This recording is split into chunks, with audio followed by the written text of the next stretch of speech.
Hello friend, সবাই কেমন আছেন? আশা করি সবাই ভালো আছেন। আমার নতুন আরেকটি ব্লগ ভিডিও দেখার জন্য সবাইকে আমন্ত্রণ। তো যেমনটি বলেছিলাম, গতকালকের একটি ভিডিওতে আমরা ঢাকা ইউনিভার্সিটিতে ওই এরিয়াতে গিয়েছিলাম। তো সেখানে বাংলা একাডেমি প্লাস সরোয়ার্দী উদ্যান মানে বইমেলা আজকে 1 ফেব্রুয়ারি। তো আমরা 31 জানুয়ারি গিয়েছিলাম, যে ওপেনিংয়ের যে ব্যবস্থাগুলো হচ্ছিল তা হয়তো মানে আপনাদের কাছে কিছুটা তুলে ধরেছি।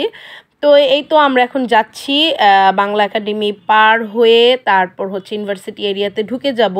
তো তার আগে একটু শ্যুট করে নিচ্ছি। তো এইখানে আসলে আমাদের ঢাকা ইউনিভার্সিটির যে ইতিহাস সেটা অনেক পুরনো ইতিহাস। এটাকে প্রাচ্যের অক্সফোর্ড বলা হয়, কারণ এটা হচ্ছে আমাদের একে ঘিরে অনেক মানে ইতিহাস করতে গেলে এর শেষ নাই। এটা অনেক অভিধানে আমাদের এই ঢাকা ইউনিভার্সিটির কথা উল্লেখ আছে। তো যাই হোক, সেই দিন ওখানে গিয়েছিলাম। তো একটা কাজেই গিয়েছিলাম, পাশাপাশি ওর বাবা বলল যে চলো তুমিও চলো। তো সেখানে গিয়ে একটু ওকে নিয়ে ঘুরে আসলাম, শ্লোককে নিয়ে।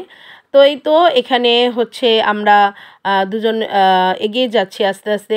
তো এখানে আমরা মধুর ক্যান্টিনে আগে দেখাবো। মধুর ক্যান্টিনে আমার কয়েকবার যাওয়া হয়েছে, মিনিমাম 7 থেকে 8 বার।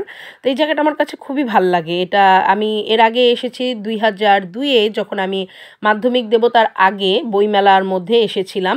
আমাদের একটা কোচিংয়ের ব্যাচ ছিল, সেই ব্যাচ থেকে আমাদের স্যার আমাদের নিয়ে এসেছিল। তো সারা দিন সেদিন ঘুরেছিলাম। তো এই মানে ক্যান্টিনে আসলাম ওর বাবার সাথে, এর আগেও কয়েকবার এসেছি। তো আজকে আসলাম শ্লোককে নিয়ে। তো এটার ইতিহাস আসলে বলে শেষ করা যায় না। আমাদের মহান ভাষা আন্দোলনের যে প্রথম যে আন্দোলনের সূত্রপাতটা এখান থেকেই অনেক বইতে আছে, যে এটা এখান থেকে স্টার্ট হয়, মধুর ক্যান্টিন থেকে।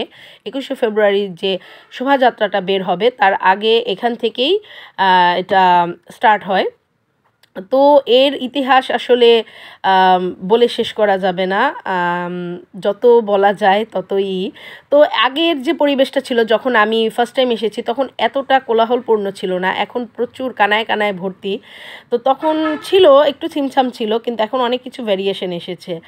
তো যাই হোক, এখানে আমাকে শ্যুট করে দিচ্ছে ওর বাবা, কারণ হচ্ছে শ্লোক ওই যে দেখে না, ওকে ধরে ধরে আনতে হয়। ও এত দুষ্টামি করছে, আমাকে কয়েকজন বলেছে যে আপু বাবুটাকে ধরেন, কারণ একটু পরপর এখানে গাড়ি যাচ্ছে। ইউনিভার্সিটি এরিয়ার ভিতরে এখানে তো আর অতটা গাড়ি নেই, কিন্তু তারপরেও একটু পরপর প্রাইভেট কার, সিএনজি বা অটোরিকশাগুলো যাচ্ছে। কিন্তু ও এতটাই মানে দৌড়াচ্ছিল, তখন কয়েকজন ধরে ধরে বলছে বাবুটাকে একটু ধরেন। ওই যে আমি একবার ওকে খুঁজতে গেছি, অনেকটা দূর চলে গেছে।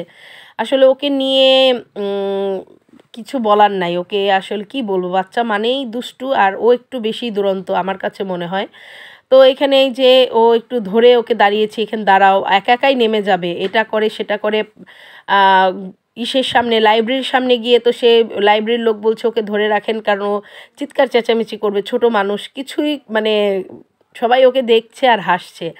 তো এই তো এখানে ওকে নিয়ে এইভাবে একটু দাঁড়িয়ে হাঁটছি, কিন্তু ও হাঁটবে না, ও গাড়ি ধরবে, গাড়ির প্রাইভেট কারগুলো ধরবে, খুলবে, এরকম করে। আসলে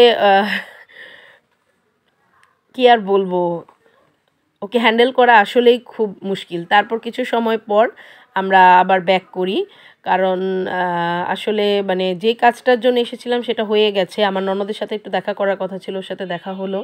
তো দেখা করে তারপর আমরা চলে আসছি এখন। ও আজিমপুর থাকে, ওখান থেকে এখানে এসেছে একটা দরকারে। আর এই তো এখন আমরা বাসায় ব্যাক করব। আজকে ভিডিও এই পর্যন্ত, টাটা।